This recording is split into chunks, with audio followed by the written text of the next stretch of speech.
Viewers, welcome to my channel home crafts. Viewers, आज हम बनाने जा रहे हैं बेसन और सूजी की मदद से बहुत ही मज़े की बर्फ़ी, जिसके लिए ये हमारे पास बेसन है, ये है 250 ग्राम, और ये हमारे पास सूजी है, ये भी 250 ग्राम है।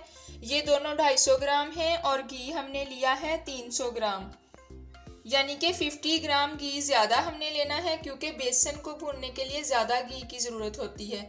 ये कम घी में अच्छे से नहीं भुनता, इसलिए हम इसे ज़्यादा घी में भूनेंगे, इसलिए हम 50 ग्राम ज़्यादा ले रहे हैं। और ये हमारे पास चीनी है, ये भी हमने 250 ग्राम लेनी है, यानी कि ये तीन इंग्रेडिएंट्स 250 ग्राम है और ये 300 ग्राम है। इसके अलावा ये तिल है मेरे पास, और ये कुछ ड्राई फ्रूट्स हैं। ड्राई फ्रूट्स आप अपनी चॉइस के मुताबिक कुछ कम या ज़्यादा कर सकते हैं। अभी हम सूजी और बेसन को अलग अलग भूनेंगे, तो सबसे पहले हम सूजी को भून लेते हैं। और एक और चीज़, ये मेरे पास किचन स्केल है, जिसकी मदद से मैं इनकी मेजरमेंट करती हूँ। ये बहुत ज़्यादा कॉस्टली नहीं होता, अगर आप भी इस तरह का परचेज़ कर लें तो ये ज़्यादा आसानी रहती है इस तरह की रेसिपीज़ बनाने में, क्योंकि ये फिर इनकी मेजरमेंट की वजह से इनकी जो है वो टेस्ट में फ़र्क आ सकता है, इसलिए इनकी मेजरमेंट पूरी होना ज़रूरी है।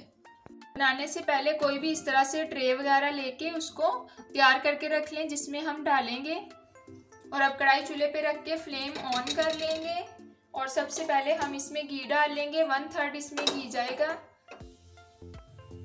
ये मैंने 1/3 घी इसमें डाल लिया है। घी को मेल्ट होने देंगे। जैसे ही घी मेल्ट हो जाएगा, फिर हम इसमें सूजी डाल लेंगे। घी मेल्ट हो चुका है, अभी हम इसमें सूजी डाल लेंगे। याद रखें, सूजी को अच्छे से पहले छान लेंगे, ताकि इसमें कोई हल्का फुल्का भी कोई कंकर वगैरह या इस टाइप की कोई चीज़ ना हो। अब इस तरह से इसे मिक्स करते जाएंगे और इसे अच्छे से भून लेंगे, यहाँ तक कि इसकी एक प्यारी सी खुशबू आती है। अगर आप पहले से कभी हलवा वगैरह बनाते हैं तो आप भूनते होंगे, सूजी की बहुत प्यारी सी खुशबू होती है। खुशबू आने तक इसे भूनेंगे, या फिर ये हल्की हल्की सी ब्राउन हो जाएगी। इसे हमने मीडियम फ्लेम पे भूनना है, फ्लेम हाई नहीं होनी चाहिए। व्यूअर्स, सूजी को हमने अच्छे से भून लिया है और इसकी बहुत प्यारी सी खुशबू भी आ रही है, और ये देखिए हल्की हल्की सी ये ब्राउन नीचे से ज़्यादा होना स्टार्ट हो गई है।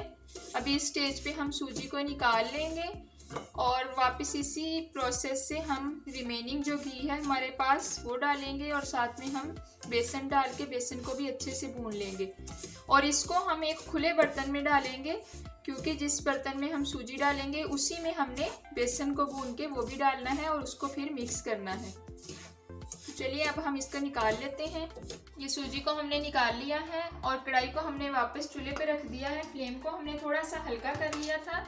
अभी हम इसमें ये जो रिमेनिंग हमारे पास घी है ये शामिल कर देंगे, इसको अच्छे से साफ करके, और फिर इसमें हम बेसन डाल देंगे जब घी के मेल्ट हो जाए। कढ़ाई गर्म थी, इसलिए फ़ौरन के फ़ौरन ही घी मेल्ट होना स्टार्ट हो गया है। व्यूअर्स, अगर आपको हमारी रेसिपीज़ अच्छी लग रही हैं तो चैनल को सब्सक्राइब कर लें, और वीडियो को कंप्लीट एंड तक देखिएगा, क्योंकि आज बहुत ही मज़े की रेसिपी बनने वाली है। ये बर्फ़ी आपको बाज़ार में कहीं से भी नहीं मिलेगी। मेरे यहाँ जब भी गेस्ट वगैरह आते हैं तो मैं इसी टाइप की घर से बनी हुई चीज़ें ही उन्हें सर्व करती हूँ, और इस बर्फ़ी को जो भी कोई खाता है वो इसकी रेसिपी ज़रूर पूछता है। हम हाइजीनिक चीज़ें अपने घर पर बना के भी खुद भी खा सकते हैं और दूसरों को भी खिला सकते हैं। अभी घी मेल्ट हो चुका है, अब हम इसमें बेसन डाल देंगे। इसी तरह से बेसन को भी अच्छे से छान के तैयार करना है। अब धीरे धीरे इसको अच्छे से मिक्स कर लेंगे। यकीन जाने, खर्चा बाजार से आधा भी नहीं होता है, और जो टेस्ट है वो बाजार वाली चीज़ों से डबल होता है। और मोर ओवर के ये हाइजेनिक होती हैं। पता नहीं बाजार में किस टाइप का घी यूज़ हुआ होता है, यहाँ पे हम अपनी चॉइस का यूज़ कर सकते हैं। और एक और बात व्यूअर्स, अगर आप चाहें तो इसकी जगह आप देसी घी का इस्तेमाल भी कर सकते हैं। स्टार्ट में ये बहुत ज़्यादा हार्ड फील होगा, ऐसे सख्त लगेगा कि ये हिलाना भी मुश्किल हो रहा होगा, लेकिन जैसे जैसे ये थोड़ा सा इसको हम भूनेंगे, फ्राई करेंगे, और ये साथ के साथ ही मेल्ट होना स्टार्ट हो जाएगा।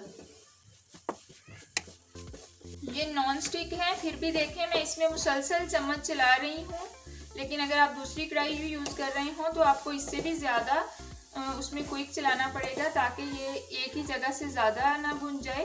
या फिर ये नीचे ना लगे। वैसे तो इसमें घी होता है तो ये नहीं होता है इस तरह। अब इसी तरह से चम्मच चलाते हुए हम अच्छे से भून लेंगे। इसकी भी एक प्यारी सी खुशबू आएगी और साथ में ये कलर भी थोड़ा चेंज कर लेगा। फ्लेम को हमने इसके लिए भी हाई नहीं करना, मीडियम फ्लेम पे ही हमने इसको भूनना है,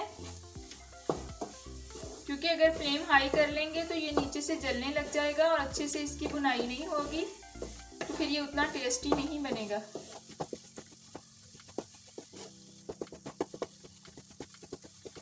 ये देखें थोड़ा मेल्ट होना स्टार्ट हो गया। अब इसमें घी भी थोड़ा सा अलग होने लग गया है।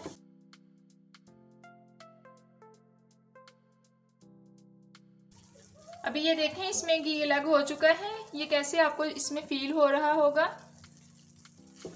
अभी इस स्टेज पर हम इसको निकाल के सूजी वाले बर्तन में ही डालेंगे और दोनों को मिक्स कर लेंगे।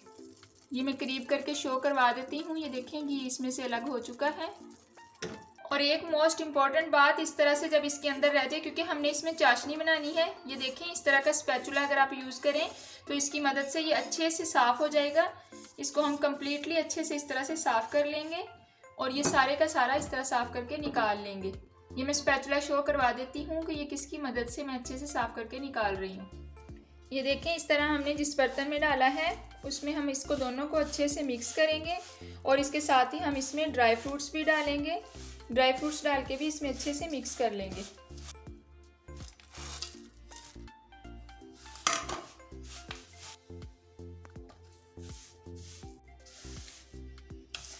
ये देखें हमने इसको अच्छे से मिक्स कर लिया है। तिल के अलावा बाकी के ड्राई फ्रूट्स हमने इसमें डाले हैं। तिल का मैं बाद में बताऊंगी हमने तिल का क्या करना है। अभी हमने कढ़ाई को वापस चूल्हे पे रख लिया है। फ्लेम हमने पहले से ऑन की हुई थी। अभी हम थोड़ी सी तेज़ करेंगे और ये मेरे पास नॉर्मल गिलास है जो कि जिससे मैं मैयर करके पानी डाल रही हूँ। और ये देखें पानी जो है इसमें तकरीबन पौना गिलास पानी का है जो मैं डाल रही हूँ। ये बिल्कुल नॉर्मल साइज़ का गिलास है जिसकी मदद से मैंने पानी इसमें डाल लिया है। और अभी ये चीनी भी हम इसमें डाल देंगे, चाशनी तैयार कर लेंगे। इसमें हमने एक तार की चाशनी तैयार करनी है, ज़्यादा सख्त नहीं करनी। अभी खुशबू के लिए इसमें हम ये सब्ज़ इलायची डाल देंगे इस तरह तोड़ के। अगर आप निकालना चाहें तो इसे जब थोड़ी सी देर पक जाए उसके बाद निकाल भी सकते हैं। वैसे मुझे तो इसके बीज वगैरह भी अच्छे लगते हैं। एक और बात व्यूअर्स, अगर आपको इसमें कोई कलर वगैरह पसंद हो तो आप इसमें कोई भी फूड कलर भी यूज़ कर सकते हैं। चीनी इसमें मेल्ट हो गई है ऑलमोस्ट। अभी हम इसको इतना पकाएंगे कि ये एक तार की चाशनी इसको तैयार करेंगे, यानी कि अभी फ़िलहाल इसमें पानी ज़्यादा है तो इसको हम थोड़ा कुक करेंगे ताकि चाशनी तैयार हो जाए। अभी ये चाशनी बनके तकरीबन तैयार होने वाली है। इस स्टेज पर हम इसमें से ये छिलके रिमूव कर लेंगे।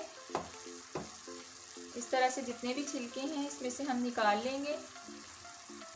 व्यूअर्स चाशनी हमारी तैयार हो चुकी है। अभी मैं आपको शो करवा देती हूँ कि ये किस कंडीशन में होगी तो आपने समझना है कि ये तैयार है। ये देखें इस तरह से, इसको मैं इस हैंड से करती हूँ ताकि आपको अच्छे से नज़र आ सके। ये देखें इसके ड्रॉप्स गिर रहे हैं, यानी कि ये बहुत ज़्यादा हमने हार्ड वाली तैयार नहीं की, जस्ट लाइट सी। ये देखें ड्रॉप इसका थोड़ा सा लेट गिरेगा। लास्ट ड्रॉप पे आपने ध्यान देना है।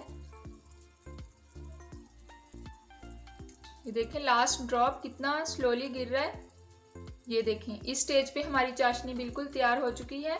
अभी मैं आपको इस तरह भी शो करवा देती हूँ। ये देखें इस तरह से इस कंडीशन में होगी ना तो ये हमारी चाशनी तैयार है। ये देखें हम इसमें वो सारा मिक्सचर डाल लेंगे। आंच को थोड़ा सा स्लो कर लेंगे और इसमें जल्दी से डाल के इसको मिक्स कर लेंगे। तो ये देखें इसको हम अच्छे से इसके अंदर मिक्स करेंगे तो ये बिल्कुल ऐसे ही बन जाएगा जैसे कि हलवा हम बनाते हैं, उस कंडीशन में आ चुका है। अभी हम इसे थोड़ा सा कुक करेंगे। ये पॉइंट बहुत इम्पोर्टेंट है, ये आपने मिस नहीं करना। इसे ध्यान से देखें कि मैं इसे कितना कुक करती हूँ, किस फॉर्म में आएगा तो हम इसकी टुकड़ियाँ बनाएंगे। मैंने आंच स्लो की थी, अभी हम थोड़ी सी आंच तेज़ करेंगे। मैं ये मीडियम फ्लेम पे ही सारे का सारा कुक कर रही हूँ। जस्ट मैंने शीरा बनाने के लिए थोड़ी देर के लिए आंच तेज़ की थी, अदरवाइज़ ये कंप्लीट रेसिपी मीडियम फ्लेम पे बनेगी। अभी इसे चम्मच चलाते हुए हम इसी तरह से थोड़ा सा भूनेंगे। यहाँ पे इस स्टेज पे अगर आपने ज़्यादा भून लिया तो फिर यकीन रखें कि ये रेसिपी आपकी ख़राब हो जाएगी। मैं समझती हूँ कि इस रेसिपी के सारे पॉइंट्स ही मोस्ट इम्पॉर्टेंट हैं, लेकिन ये जो पॉइंट है ये सबसे ज़्यादा इम्पॉर्टेंट है।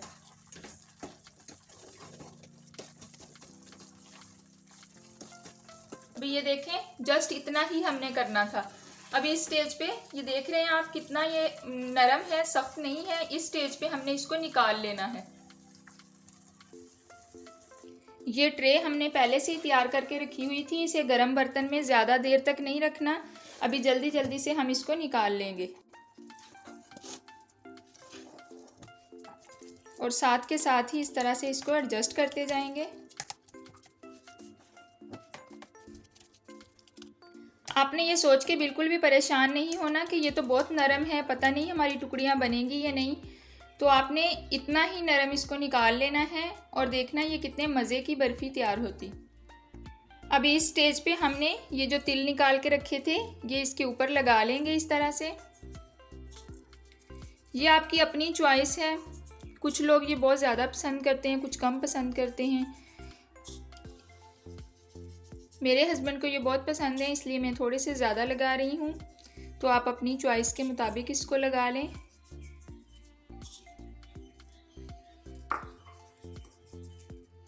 अभी यही स्पैचुला जिसकी मदद से हमने इसको निकाला है, उसी की मदद से ऐसे ऐसे कर देंगे प्रेस, ताकि ये इसके ऊपर अच्छे से लग जाएं।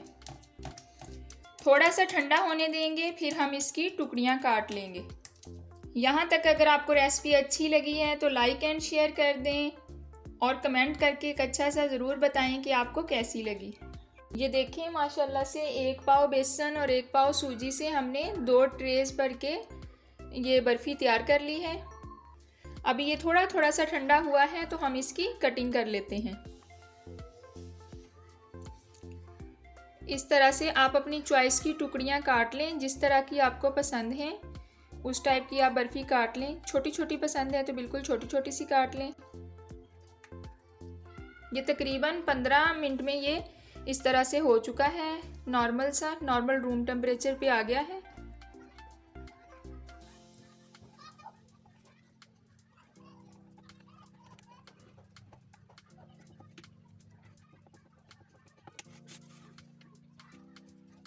ये एक्स्ट्रा हम निकाल देंगे और इसकी प्रॉपर सी हम कटिंग कर लेंगे। ये तमाम टुकड़ियाँ हमने काट ली हैं। अब हम इन्हें 2-3 घंटे के लिए ऐसे ही रख देंगे। इसे फ्रिज वगैरह में रख के ठंडा नहीं करना, बल्कि नॉर्मल रूम टेम्परेचर पे ही रखना है। इसको हम ठंडा करके फिर आपके साथ शेयर करते हैं। ये देखें, इसी तरह हम एहतियात से इसको निकालेंगे। ये देखें, दूसरी साइड पे भी ये अच्छे से जम चुकी है और अभी ये जितनी जम चुकी है इससे मज़ीद ये सख्त हो जाएगी। थोड़ी सी टाइम पड़ी रहेगी, ये और भी इससे सख्त हो जाएगी और बहुत प्यारी सी मज़े की ये रेसिपी है।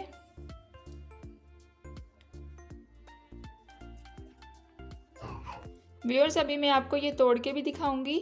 ये देखें,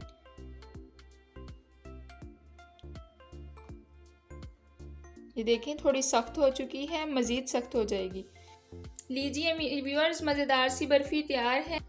एक इम्पॉर्टेंट बात व्यूअर्स, मैंने ये फूड कंटेनर्स लिए हैं जिसमें मैं इनको सेव करके रखती हूँ। आप इसे 2 मंथ्स तक सेव कर सकते हैं।